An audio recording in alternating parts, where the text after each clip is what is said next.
Hello friends, myself Saksham Vajpayee, and in this video I will be covering most important one marker question of federalism. So welcome to my channel Homework with me. So let's get started. But before that, do like the session and do share it among your friends. Do share it among your friends, and if you have not subscribed to the channel, then do subscribe to the channel. Do like the session, share it among your friends, and subscribe to the channel. Yeah, subscribe to the channel so that you will be get notification every time when I will post video related to 9th and 10th study material. So yeah, let's get started. As you all know, you are watching homework and I am not social studies educator Saksham Vajpayee. So let's get started.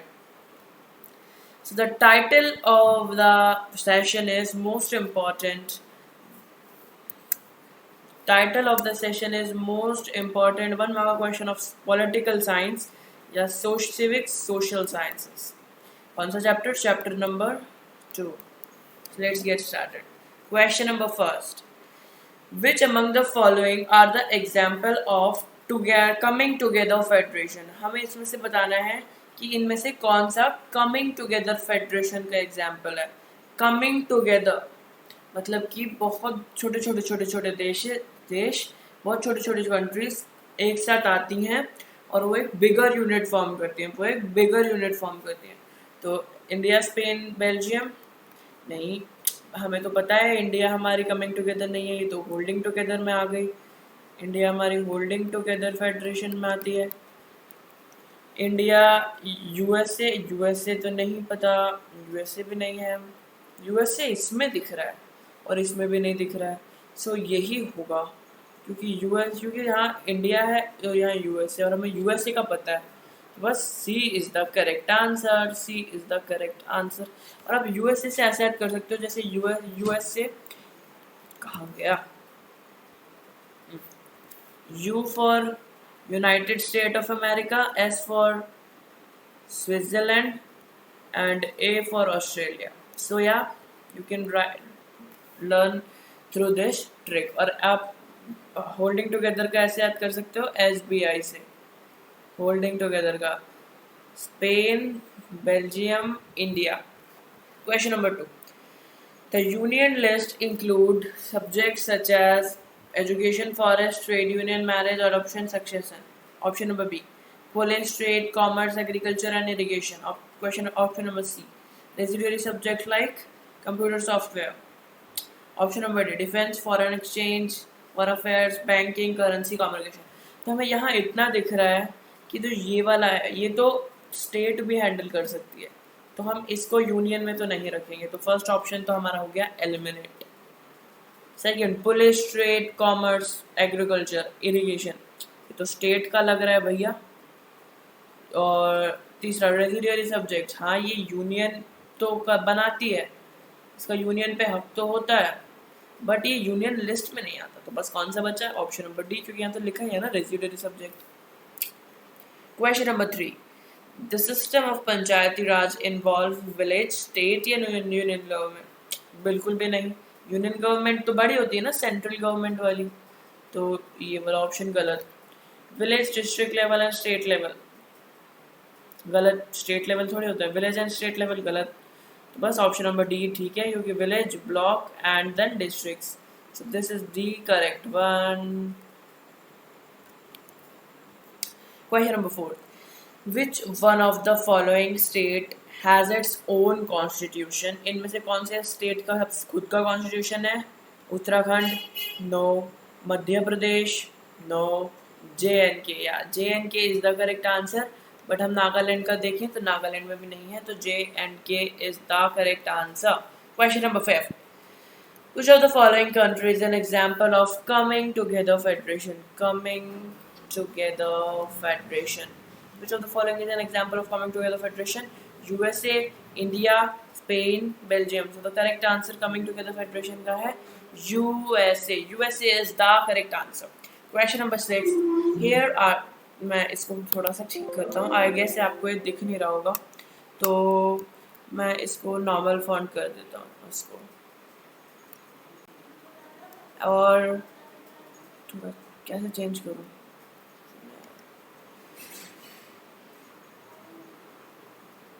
ये इसको yellow कर देते हैं, शायद ये दिख जाए, white कर देते हैं, लेकिन ये मुझे तो अभी भी नहीं दिख रहा. चलो let's skip this question. Question number 7. Consider the following statement on the practice of federalism in India.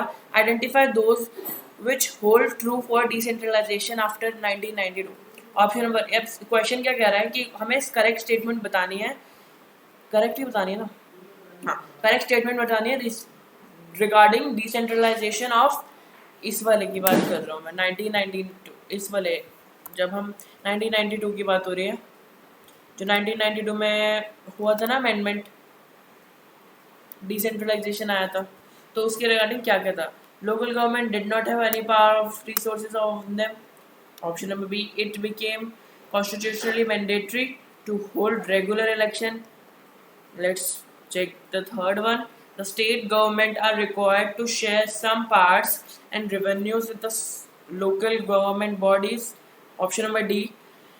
No seats are reserved in elected bodies for scheduled castes and scheduled tribes and other backward classes. तो according to me, मुझे तो A बिल्कुल ही ज़्यादा गलत लग रहा है, बिल्कुल गलत लग रहा है A, क्योंकि हमें ये अमेंडमेंट ही क्यों हुई थी. डिसेंट्रलाइजेशन का मतलब ही ये है कि सेंटर से लेके पार लोकल लेवल या स्टेट लेवल पे देना. तो पहला पॉइंट तो वैसे इररेलेवेंट हो गया, क्योंकि जब डिसेंट्रलाइजेशन का ही मतलब है ये, तो फिर पहला पॉइंट का तो कुछ मतलब ही नहीं हुआ. मेरे को ऑप्शन नंबर बी थोड़ा ठीक लग रहा है. अब देखते हैं कि बी किस में है. बी एक तो डी में है और एक ए में है, तो एक बार डी देखते हैं, फिर ए तो गलत हो ही गया, फिर एक सी में है और एक डी में है. सी देखते हैं. The state government are required to share some boundaries and revenue with local government. बिल्कुल ठीक लग रहा है मुझे तो ये. एक बार डी वाला भी पढ़ लेते हैं. No seats are reserve for in the elected bodies for scheduled castes, scheduled tribes and other backward classes. So no seats are reserved, मतलब there are, but in reality the seats are reserved for the backward classes or the SC STs, and even for women the seats are reserved. So this point is also irrelevant. So the correct answer is option number A. B and C are the correct answer. Let's move to the question number 8. The question number 8 says, in a holding together federation, then options are given. Option number A, option नहीं, there are statements are given. Statement number 1, statement number A. A large country divides its power between constituent states and the national government. मेरे को तो ठीक लग रहा है, but next पढ़ते हैं. The central governments tend to be more powerful, vice versa the states. मुझे ठीक लग रहा है. In context of India, अगर मैं इंडिया के कंटेक्स्ट में बात करूं तो मुझे तो बिल्कुल ठीक लग रहा है. Option number, statement number C. Statement number third, all the constituent states usually have equal parts. वो तो थोड़ा गलत लग रहा है, but let's check the option number D also. Statement number D also, constituent state have unequal parts.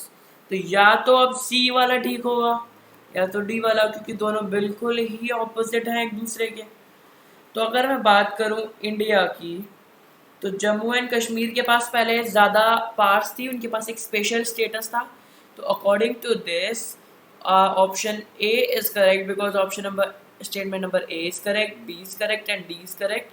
The correct answer is option number A B D. Sorry, तो सारे बोल रहा है. ये option number D is the correct, because A, B and D statements are totally correct in context to holding together federation. Question number 9. The Constitution of India, option number first, divides power between center and state in 3 lists. Option number B, divide powers between center and state in 2 lists. Listed the power of the state and left undefined power to the states. Option number D, specified the power of the state and left residuary power with the center. No, मुझे तो ये तीनों ही बिल्कुल गलत लग रहे हैं. So I will go with the first option, which is totally correct. Powers divide between center and state in the 3 list. And आपको बताना है कि वो कौन सी 3 लिस्ट हैं. in the comment section below. Question number 10, which is going to be the last question of the session. In case of clash between the laws made by the center and the state list on the subject in concurrent list. Option number ए, अब इसमें हमें बताना है कि अगर centre और state के बीच में क्लैश हुआ, दोनों के ओपिनियंस में, दोनों के पॉइंट ऑफ व्यूज में, दोनों के विचारों में मतभेद हुआ, तो क्या होगा? Option number A, state law prevails. Option number B, the central law prevails. Option number C, both the law prevail within their respective jurisdictions. Option number D, the Supreme Court has to revenue. But if I would talk about the proper federalism, option number C should be there or option number D should be the answer. But in context of India, the option number B is correct. So yeah, this is all for today, and we will be meeting you in the next lecture. Thank you for watching this video, but we have information regarding my new update कि आपको पता है कि NTSC का course जो है वो launch हो रहा है. NTSC का कोर्स लॉन्च हो रहा है. रुको मैं अच्छे से देखता हूँ. तो मैं NTSC का सोशल साइंस का कोर्स तो मैं आपको बता देता हूँ कब से आएगा. साइंस का कोर्स जून से पहले आ जाएगा. 26-27 तक आ जाएगा. पूरा कोर्स एक बार में नहीं डलेगा. हर दिन लेक्चर्स आएंगे, हर दिन वीडियोस आएंगी. जैसे अभी चल रहा है, मैं आपको बता देता हूँ. पहले जैसे कि होगा कि NTSC में हम सोशल साइंस और साइंस कवर करने वाले हैं. तो अभी ये वाली सीरीज जो हमने शुभारंभ चल रही है वो तो चलती रहेगी. शुभारंभ सीरीज पूरी चलती रहेगी. क्लास 9 की सीरीज चलती रहेगी. दोनों साइमल्टेनियसली चलेगी. एक दिन शुभारंभ होगा, एक दिन NTSC होगा, एक दिन क्लास 9 होगा, देन फिर एक दिन शुभारंभ, क्लास 9, NTSC. तो इस हिसाब से हमारे पूरे सेशन प्लान होंगे.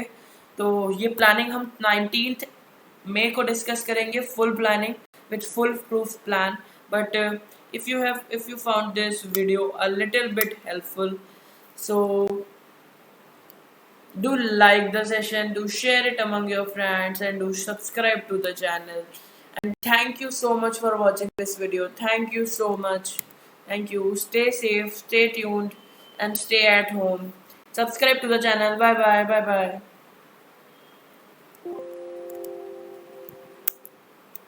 Bye bye.